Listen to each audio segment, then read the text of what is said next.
King County's sheriff is publicly apologizing tonight to victims of violence outside the county courthouse. The issue of safety has flared after a recent unprovoked attack on an attorney. It's even prompted the closure of an entrance.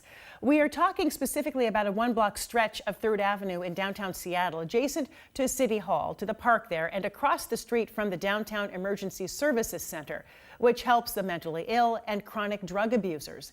King 5's Chris Daniels was there as multiple people asked the county to do something to change the situation. He joins us live. Chris?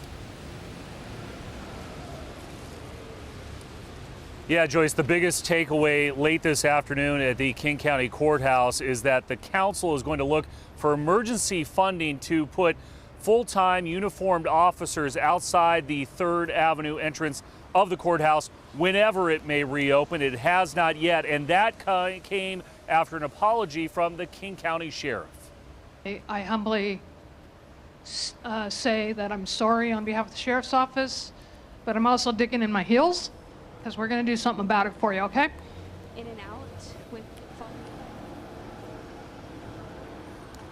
Sheriff Mitzi Johannick apologized to nearly a dozen current King County employees who testified to the council about being harassed or assaulted outside the courthouse. They included Kevin McCabe, the public defender who was attacked at the end of November by a stranger in an incident that was caught on surveillance cameras. That prompted the presiding judge to close the 3rd Avenue entrance to the King County Courthouse, citing safety for the people who visit or work there. The violence has not been an isolated incident, as we heard today. I felt a sharp blow to the back of my head. I didn't know until I saw the security footage later on that he had slapped me behind the back of my left ear with his hand, which caused a concussion. And somebody joked that 3rd Avenue, life's not like a box of chocolates, but it's like 3rd Avenue. You never know what you're going to get, only it's a really bad surprise.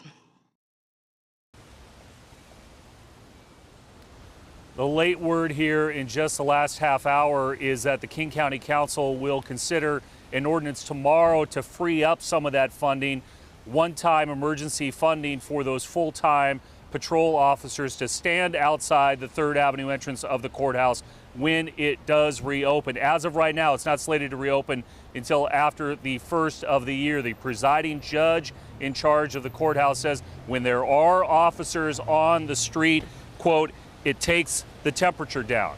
But again, as of right now, the entrance on the 3rd Avenue side is closed. Only the 4th Avenue side will remain open on the courthouse to all visitors and employees. That's the story for now. Live in Seattle, I'm Chris Daniels, King 5 News.